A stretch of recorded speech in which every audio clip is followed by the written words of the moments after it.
there, I'm Jeff Grupp, the lead chaplain of Kalamazoo Jail Ministry. So we've been praying really bold prayers lately. I mean, we always pray bold prayers here in the jail ministry, but lately it's been like saying, Lord, if there can be a way, give them a miracle at their court case and let them out if that can be your will. You know, there's a lot of prayer, a way higher frequency of that sort of prayer than normal has been going on for about 3 or 4 weeks here in the jail.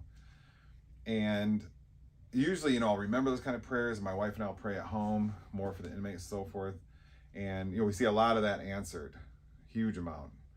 So, but lately it's just been like everybody we've been praying like this with. So I kind of started, I want to see these prayers get answered. I don't want these guys to say, oh, my prayer wasn't answered, and they get down on things and they think God's not there or something. When maybe, you know, the problem was that their faith was weak. They had hidden doubt, or maybe they were distracted while they were praying, weren't really connecting with the Lord and so forth. You know, there's a lot of things, and they may not put all that together, and then they think, oh, there's just no God or something like that. So I've been praying lately, especially with my wife, lead chaplain Amy, saying, Lord, please let these prayers all get answered for these guys. Make it a big celebration all over the place in this jail. And we started praying that about a week ago. Real good prayer, feeling strong connection with the Lord.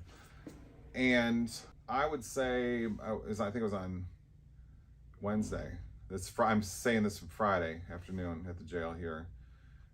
Wednesday, started getting inmates saying, last time that you and I prayed, chap, the Lord answered it. I got what I wanted in court, so let's pray again. We're starting to see that. Another guy was just talking to this fellow, saying, chaplain, when we prayed, you remember where I prayed where I wanted to go and I get released to this specific rehab facility? I got it. I can't believe it. So we're seeing sort of a small avalanche of this sort of activity this week, last 3 days. And these guys really, I mean, we're talking about guys that, let me put it this way. I had an inmate the other day who I brought a systematic theology book to about a year ago. And he's been reading it ever since. It's Grudem's Systematic Theology, the big one. So he's been reading that. And he asked me the other day, Chaplain Jeff, what is an assumption? I don't know what an assumption is. This guy is 40 years old, didn't even know what an assumption is. That tells you the kind of life that he was living, you know, in the gang life and just destruction and sin. And so it's just such a different mindset. He comes here, finds the Lord, seek and ye shall find. And, you know, and he and I talk all the time, and he's read the whole Bible. He reads the King James Bible. And he's reading systematic theology, and every time I walk up to him, he's asking big questions, but he didn't even know what an assumption is. So that'll just tell you how big the transformation can sometimes be here in the jail. Great example. Someone who can be this guy's a very strong believer, really steeped in prayer, saturated with God's presence. I can talk with him in graduate level theology discussions. But then I just kind of got a memory of who he used to be when he said assumption. He didn't even know how to pronounce it. Assumption. What is that, Chaplain Jeff?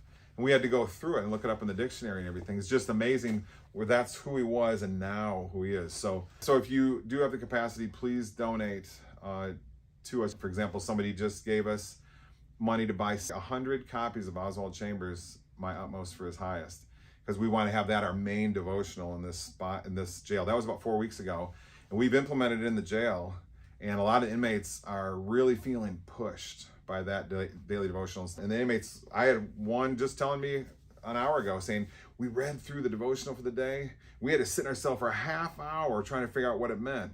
And I think we got it. So then I went through it with them. And I said to them, that's kind of what we want to do. We want to push you guys. What else you can do? Stand there and watch TV more? Instead, you spending a half hour talking about Oswald Chambers' devotional on the Gospel of Matthew chapter 7.